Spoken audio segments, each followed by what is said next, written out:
দীর্ঘ প্রতীক্ষার পর আনুষ্ঠানিকভাবে যাত্রা শুরু করেছে পোর্ট সিটি ইন্টারন্যাশনাল ইউনিভার্সিটির সাংবাদিকতা ও গণমাধ্যম অধ্যয়ন বিভাগের প্রাক্তন শিক্ষার্থীদের সংগঠন পিসিআইও অ্যালামনাই অ্যাসোসিয়েশন।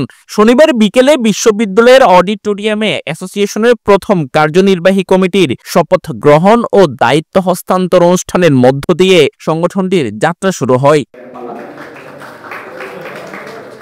অনুষ্ঠানে অ্যাসোসিয়েশনের অ্যাডহক কমিটির আহ্বায়ক প্রার্থ প্রতিম নন্দীর সভাপতিত্বে ও বিভাগের প্রাক্তন শিক্ষার্থী ইয়াসির সিলমির সঞ্চালনায় প্রধান অতিথি হিসেবে বক্তব্য রাখেন বিশ্ববিদ্যালয়ের ট্রেজারার অধ্যাপক ডক্টর গণেশ চন্দ্র রায়। এছাড়াও বক্তব্য রাখেন বিশ্ববিদ্যালয়ের রেজিস্ট্রার ওবায়দুর রহমান, সাংবাদিকতা ও গণমাধ্যম অধ্যয়ন বিভাগের চেয়ারম্যান দিলরুবা আক্তার, পরীক্ষা নিয়ন্ত্রক সেলিম হোসাইন, প্রক্টর রাশেদ খান মিলন, সাংবাদিকতা ও গণমাধ্যম অধ্যয়ন বিভাগের সিনিয়র লেকচারার প্রশান্ত কুমার শীল, লেকচারার আকিবুল ওয়াদুদ আলম সহ আরো অনেকে।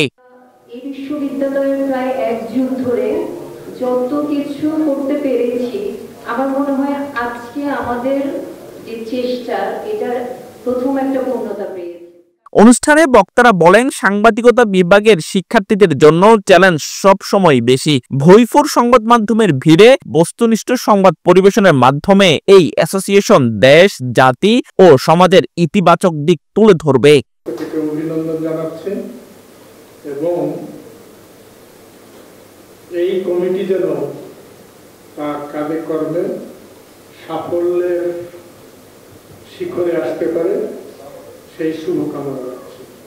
আজকের এই বিশেষ মুহূর্তে জার্নালিজম অ্যালামনাই অ্যাসোসিয়েশনের যে কমিটি গঠিত হয়েছে সেটি বিদায়ী কমিটির আহ্বায়ক হিসেবে আমি এই জায়গায় দাঁড়াতে পেরে নিজেকে প্রচন্ডভাবে গর্বিত অনুভব করছি। সংগঠনটির প্রথম কার্যনির্বাহী কমিটির সভাপতি নির্বাচিত হয়েছেন ইমরান বিন সবুর ও সাধারণ সম্পাদক সারোয়ার আহমেদ। অনুষ্ঠানে নির্বাচিত সদস্যদের শপথ গ্রহণ ও আনুষ্ঠানিকভাবে দায়িত্ব হস্তান্তর করা হয়। আব্দুর রহমান ইমন, বাংলা ধারা, চট্টগ্রাম।